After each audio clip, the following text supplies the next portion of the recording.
Welcome to Let Me Fix This. Enjoy the video. In this video, I will explain how to replace your BMW X5 rear wiper arm. First, ensure you have your new wiper arm, a flathead screwdriver, and a 13mm wrench ready.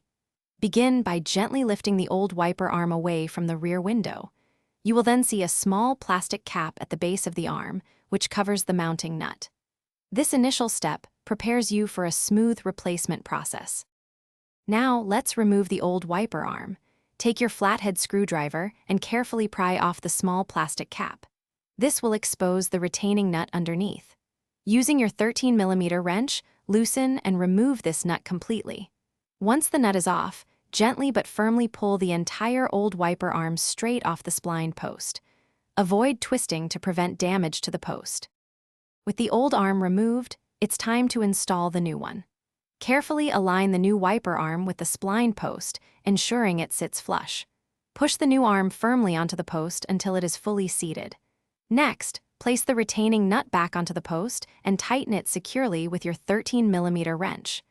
Make sure it's snug but do not over-tighten, which could strip the threads. For the final steps, snap the plastic cap back over the retaining nut to protect it from the elements. Gently lower the new wiper arm onto the rear window glass.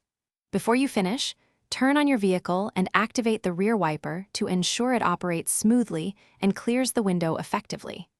This confirms a successful replacement and ensures your rear visibility is restored.